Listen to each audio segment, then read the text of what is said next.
Mbote batata, mbote ba mama, mbote ba eboso bazuli baku ya kolanda biso na ngunga. Oye, toza toujours na émission na biso. Toye lelo kolobela makambo oyo ezoleka na mboka. Toyambi bongo bandeko mibale. Toza na ndeko Tagi Mangwambasa et Azali superviseur ya mouvement citoyen les Congolais debout ya Kitambo. Et puis toza pe bongo na ndeko Paulin ou Azali membre ya ESID Kitambo. Mbote ndeko Tagi. Mbote ndeko journaliste. Boni nzoto. Malgré ma fille ya caché Sylvie Nantea. Merci beaucoup ndeko Mbote ndeko Paulin. Mbote ndeko journaliste. Amoni nzoto mpolo mono.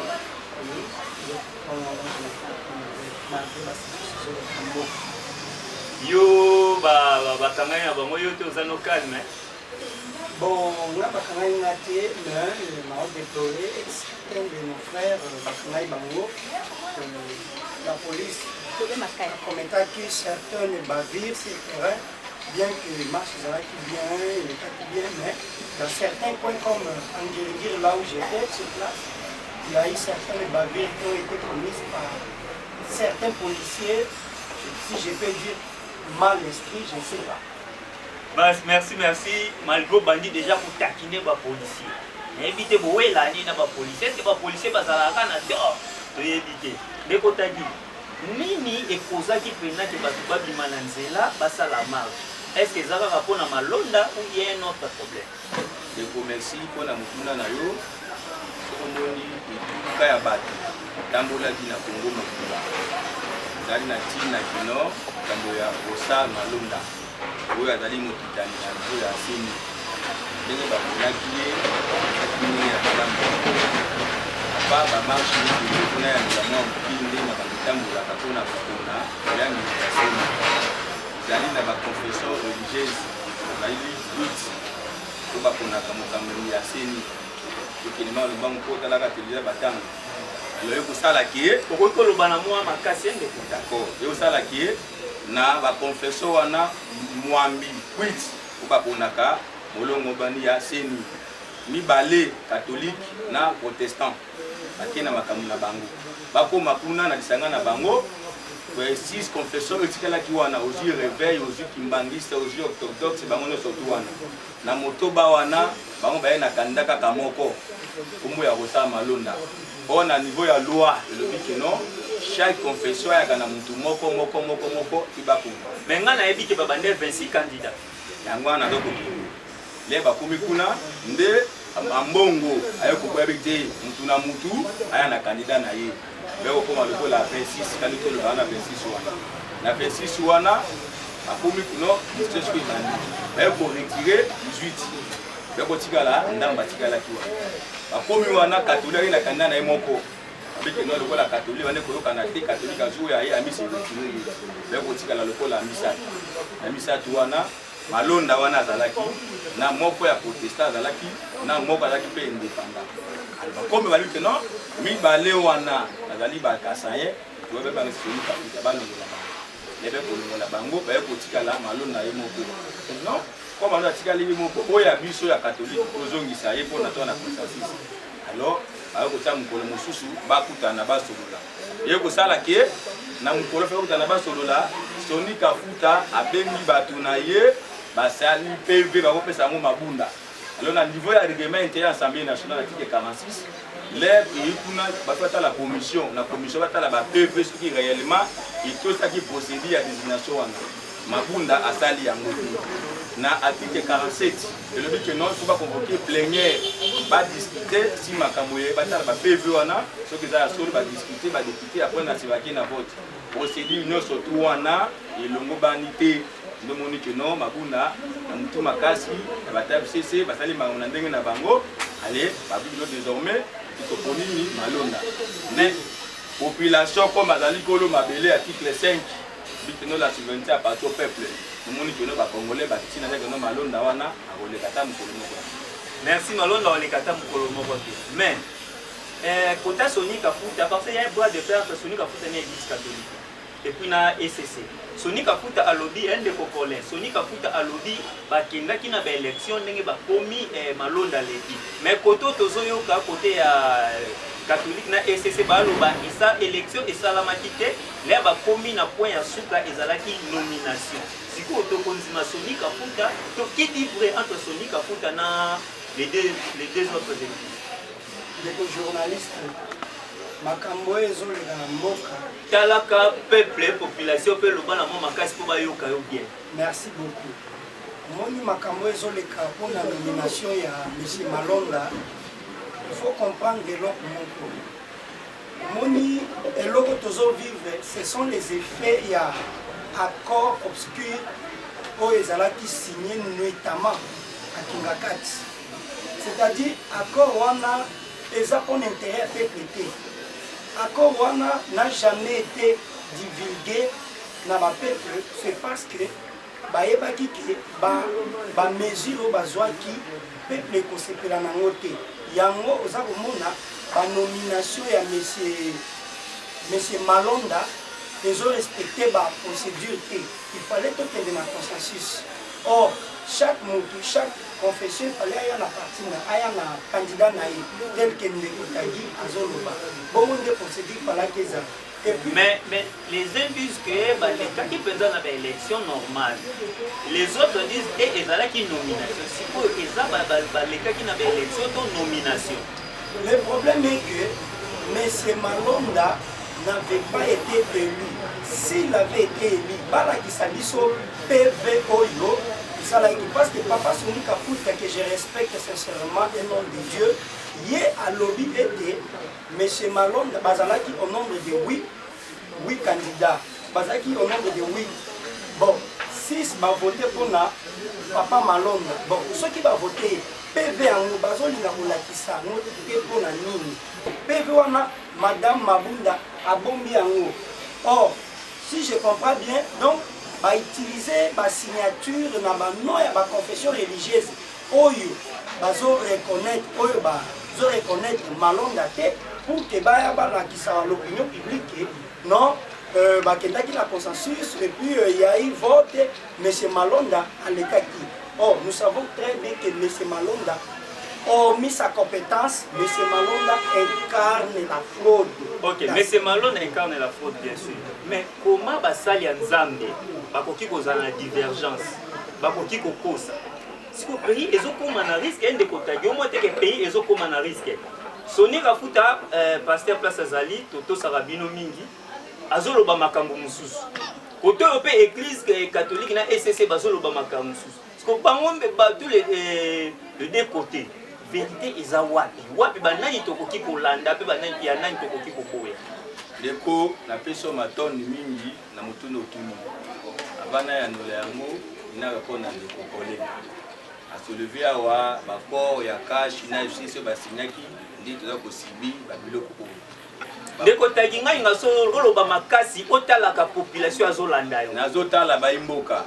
Bakor na bango wana ya FCC na cash, oyo sinyamaki, itali ba congolais te. Ils donc ikuku ya bato mibale. Mais basaki on prend intérêt mboka. Intérêt mboka te. Ya ba bango mibale, ndeko Kabila, boyebi ninga zoyaki mboka na biso na ndenge ya mabe. Akomi na suka, mona mboka Martin Faulu ebani mokili mobimba, yeli mzozaki ba élection.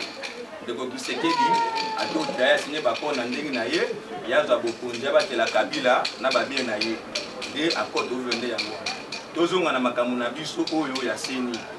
De kotangi ba pasteur Soni Kafuta petit bango ba respect surtout wana. Aza basali na Nzambe. Mais eza pasi. Bato wana kiri na bango wana ozomona wana eza mawa. Kaka na kombo ba basali na Nzambe. Le to na 3e cycle électoral.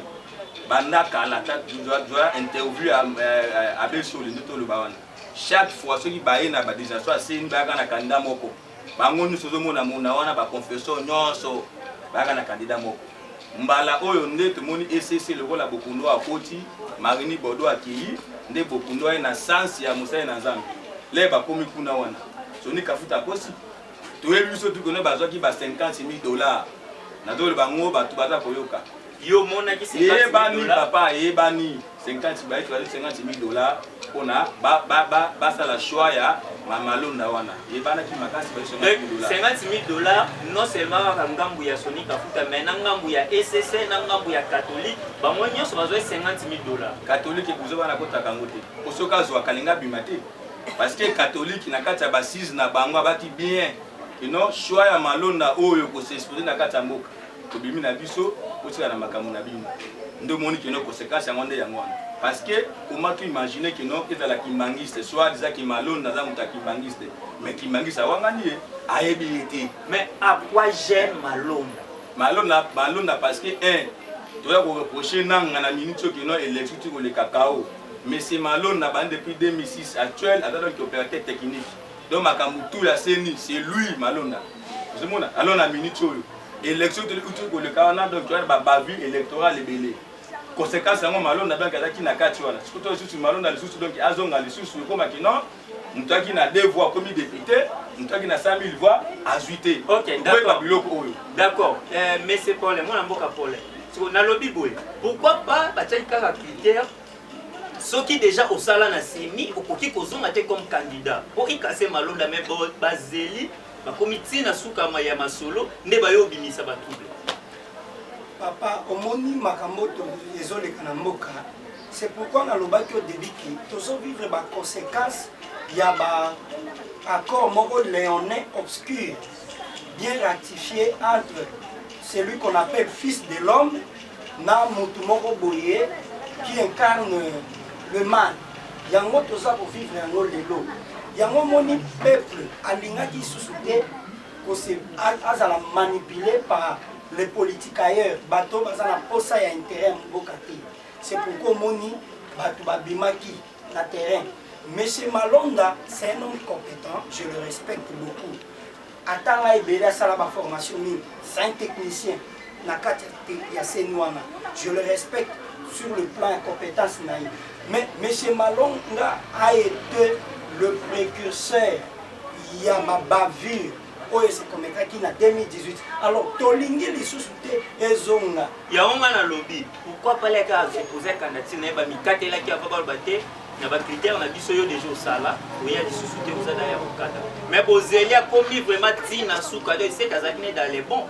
C'est pourquoi on a dit que même majorité il y a assemblée, la majorité préfabriquée, il y a assemblée. Bango batu ba fabriquer mutu na bango et puis ba entériner balamoko mabunda entériner balamoko dossier à Malonda sans pour autant ba passer dans la procédure normale et consensus. À partir de là, on maintenant peuple asili qui a lobby que auparavant boyiba ki ngai voir na ngai. Donc mes désidérates n'ont pas été pris en compte lors des élections. C'est pourquoi cette fois-ci, peuple à lobby, Barabas sera condamné. Mais finalement, vous cherchez un ange à la tête de la CENI ou comment? En fait, nous ne cherchons pas un ange à la tête de la CENI, nous cherchons un homme intègre, un homme qui est au milieu du village. Alors Malonda n'est pas intègre, il n'est pas au milieu du village. Malonda incarne la fraude. Tomona qui est dans la cour constitutionnelle, Yenda Zala qui est invité comme état expert à CENI. Nous avions vu comment est-ce que Malonda avait défendu député Moussous Bazawana pour défendre les résultats alors qu'ils n'ont pas gagné les élections. Il y a beaucoup de députés qui ont gagné les élections dans l'Assemblée. Imaginez peine de journalistes. Député Oyo, Ayebi qui a voté dans le peuple, Azo posé acte au nom du souverain primaire. Mais le souverain primaire, on a se posé dans l'acte. C'est que soit qui n'a pas été. C'est que soit qui n'a pas été. Parce que si réellement cette majorité a été n'avait pas été préfabriqué. Je ne pense pas si le peuple aurait l'audace à reprimer terrain pour s'opposer contre ma mesure au niveau. Mais c'est Tagui.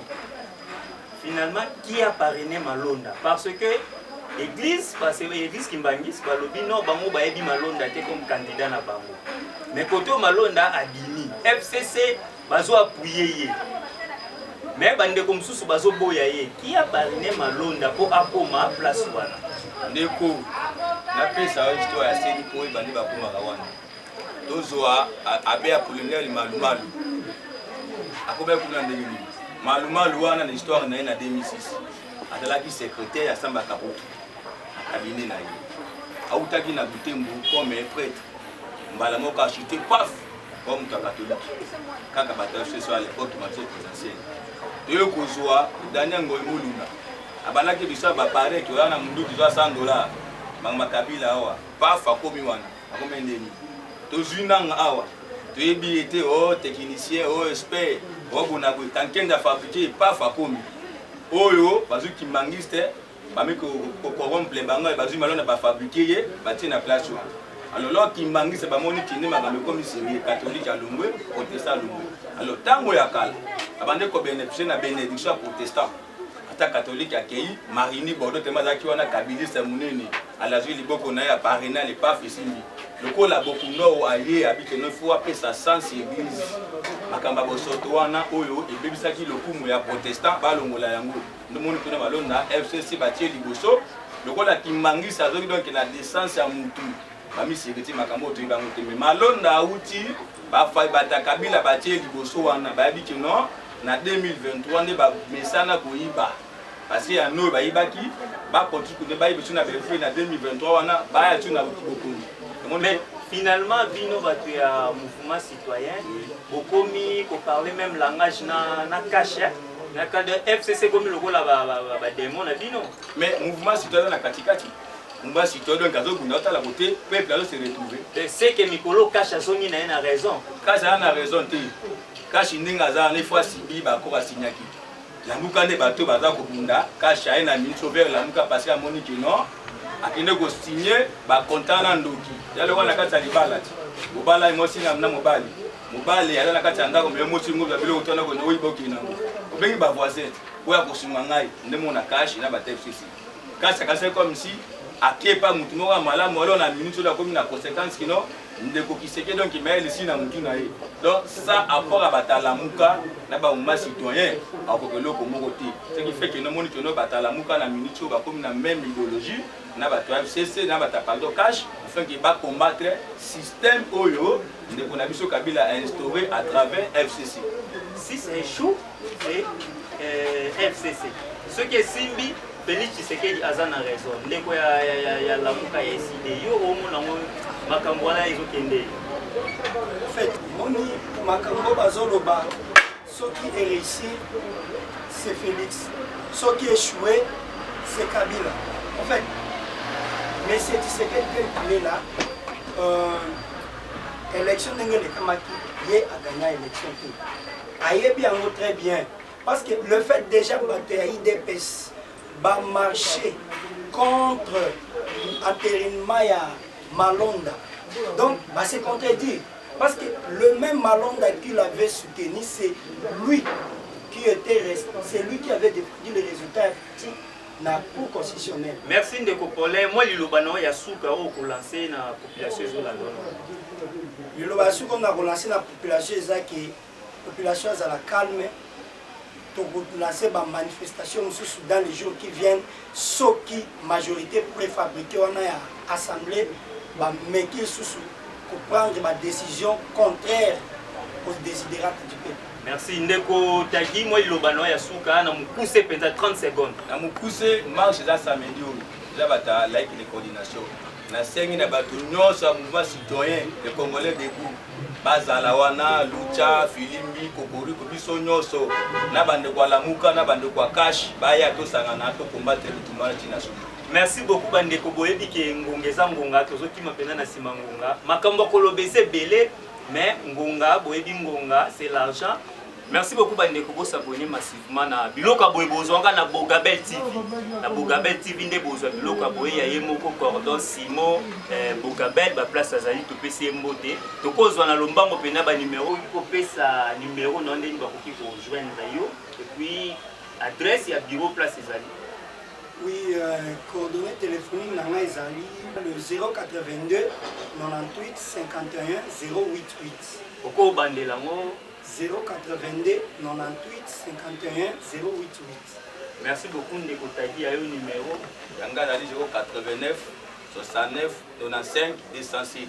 089 69 95 207. Nadana Kitambo Lusambo base nanga yango.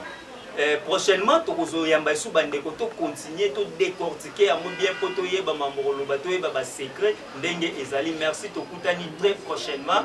Topesi bongo merci mpe bambote na place azali la grande derrière la caméra c'est